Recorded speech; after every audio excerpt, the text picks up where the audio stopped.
اگر ہم آج کے لیسن کو اپنے پچھلے والے لیسن کے ساتھ کنیکٹ کریں تو بات یہ ہو رہی تھی کہ جو مکی دور ہے، جو کہ تقریباً پیج نمبر 110 ہے، 110، کہ مکی دور میں ہم نے کہا تھا کہ مکی دور کو ہم نے ایک یا دو مراحل میں ڈیوائڈ کیا ہے، اور نبی صلی اللہ علیہ وسلم نے تقریباً 13 سال مکہ میں گزارے.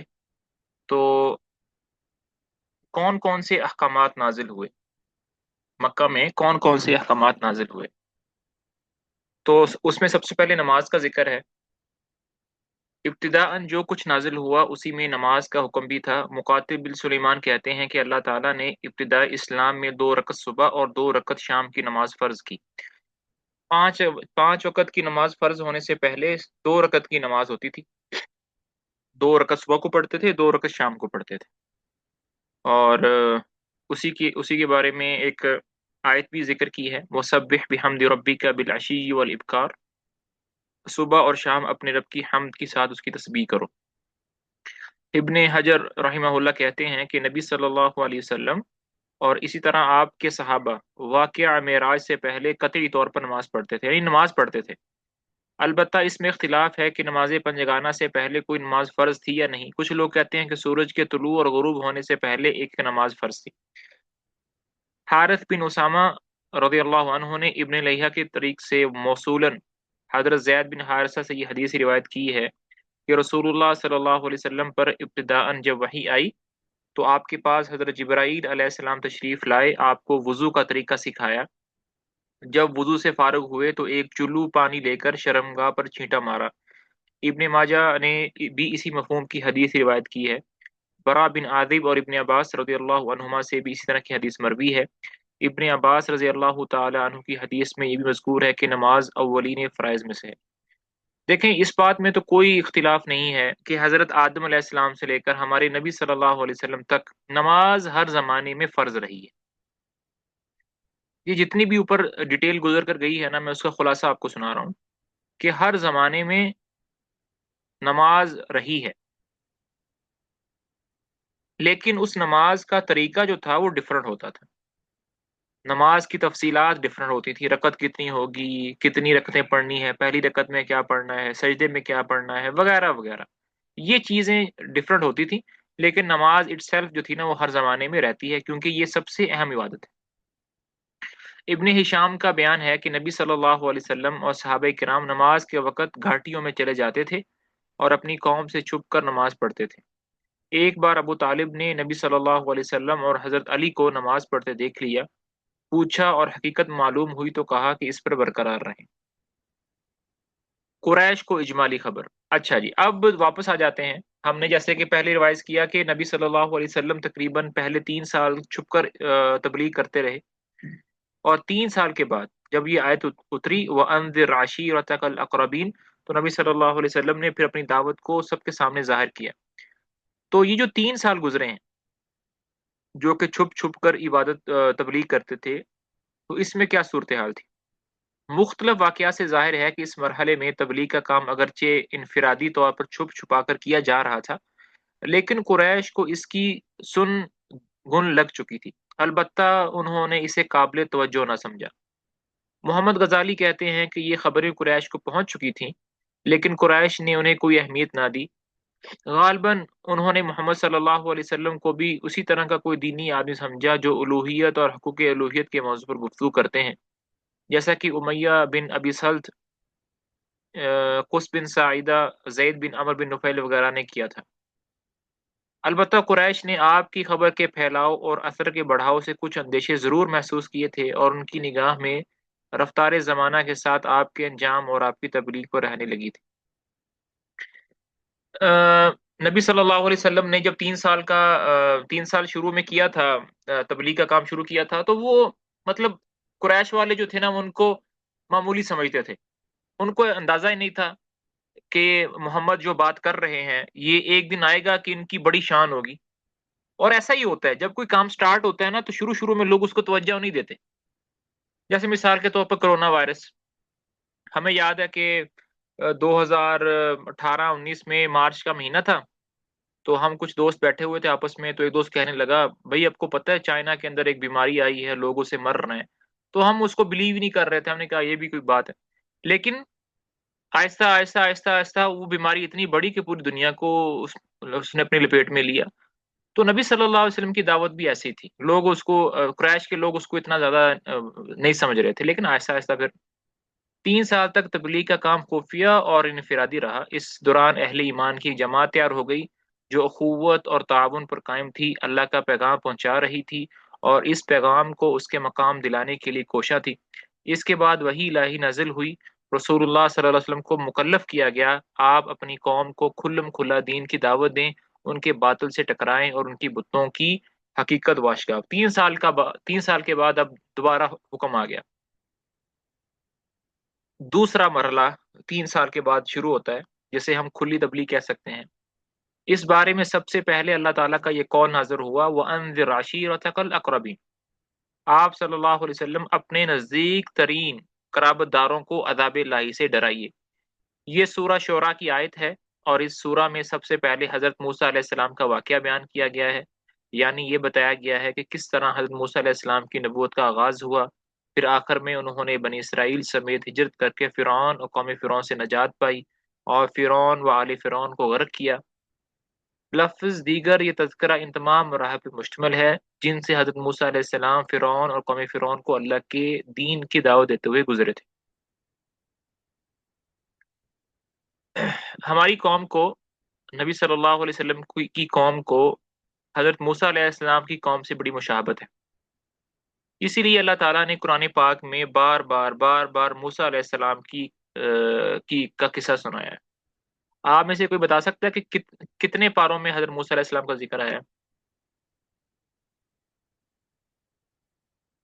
موسیٰ علیہ السلام کا ذکر کتنے پاروں میں ہے؟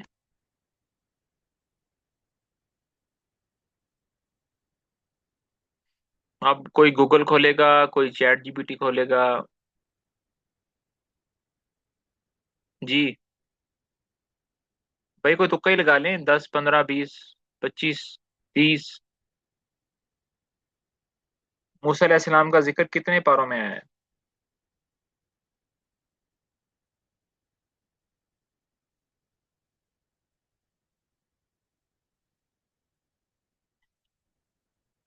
اللہ تعالیٰ نے موسیٰ علیہ السلام کا ذکر 28 پاروں میں کیا ہے۔ 28 پاروں میں موسیٰ علیہ السلام کا ذکر ہے، مختلف طریقوں کے ساتھ، مختلف تفاصیر کے ساتھ۔ جو 2 پارے رہ گئے ہیں جس میں موسیٰ علیہ السلام کا ذکر نہیں ہے، اس کے اندر بھی موسیٰ علیہ السلام کا ذکر ہے، لیکن نام لے کر نہیں ہے، ڈائریکٹلی نہیں ہے، انڈائریکٹلی ہے۔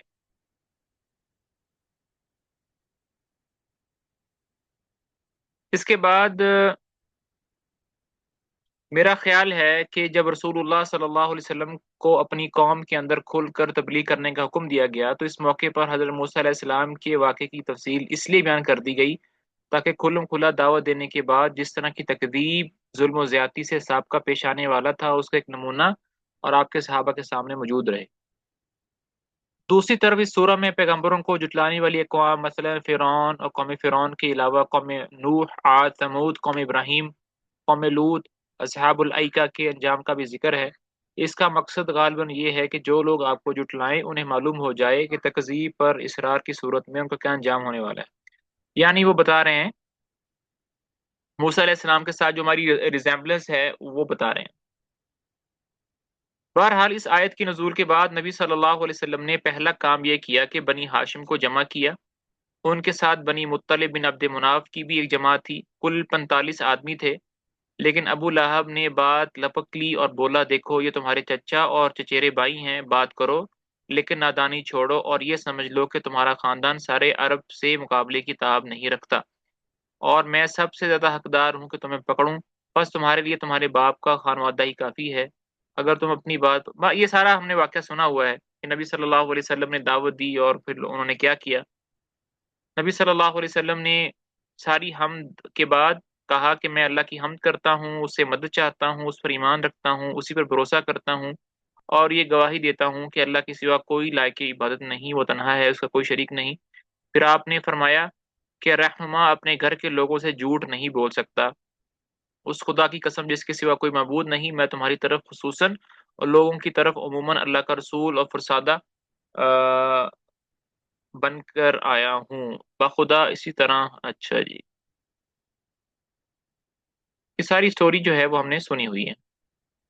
یہ صفا کے پہاڑ پر آپ صلی اللہ علیہ وسلم تھے۔ نبی صلی اللہ علیہ وسلم نے اچھی طرح اطمینان کر لیا کہ اللہ کے دین کی تبلیغ کے دوران ابو طالب ان کی حمایت کریں گے۔ تو ایک روز آپ صلی اللہ علیہ وسلم نے کوہ صفا پر چڑھ کر یہ آواز لگائی، یا صباحا، ہائے صبح۔ بیسیکلی یہ جو آواز لگائی تھی نا، یا صباحا، یہ تب لگاتے ہیں جب بہت ہی زیادہ کوئی امپورٹنٹ اناؤنسمنٹ کرنی ہوتی ہے، یا کوئی تکلیف آ جائے یا مصیبت آ جائے یا کوئی دشمن حملہ کر دے، تو اس آواز کے ساتھ جو ہے نا وہ پکارتے ہیں، یا صباحا۔ یہ پکار سن کر قریش کے قبائل آپ کے پاس جمع ہو گئے۔ آپ صلی اللہ علیہ وسلم نے انہیں خدا کی توحید، اپنی رسالت، یوم آخرت پر ایمان لانے کی دعوت دی۔ اس واقعے کا ایک ٹکڑا صحیح بخاری میں ابن عباس رضی اللہ تعالیٰ عنہ سے اس طرح مروی ہے کہ، اب صحیح بخاری کی حدیث کا ایک قصہ یہاں پر بیان کیا جا رہا ہے۔ وہ یہ ہے کہ جب وہ انذر عشیرتک الاقربین نازل ہوئی تو نبی صلی اللہ علیہ وسلم کوہ صفا پر چڑھ کر بطون قریش کو آواز لگائی۔ بطون یعنی قریش کے جتنی بھی فیملیز ہیں سب، اے بنی فہر، اے بنی عدی، یہاں تک کہ سب کے سب اکٹھا ہو گئے۔ حتیٰ کہ اگر کوئی آدمی خود نہ جا سکتا تھا تو اس نے اپنا قاصد بھیج دیا۔ اور سادہ کا مطلب ہوتا ہے کہ میسنجر، رسالہ، مطلب قاصد۔ غرض قریش آ گئے، ابو لہب بھی آ گیا۔ اس کے بعد آپ صلی اللہ علیہ وسلم نے فرمایا، تم لوگ یہ بتاؤ کہ اگر میں یہ خبر دوں کہ ادھر وادی میں شہ سواروں کی جماعت ہے جو تم پر چھاپا مارنا چاہتی ہے، تو تم کیا مجھے سچ مانو گے؟ لوگوں نے کہا، ہاں، ہم نے آپ پر سچ ہی کا تجربہ کیا ہے۔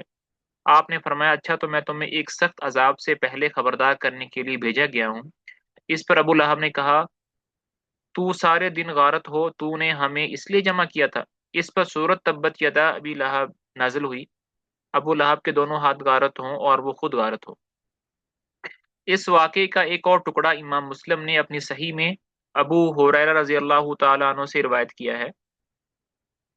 وہ کہتے ہیں کہ جب انذر، اب وہ جو ہم نے پہلا ٹکڑا پڑھا ہے نا وہ صحیح بخاری کے اندر تھا، اب جو دوسری روایت ہے وہ صحیح مسلم کے اندر ہے۔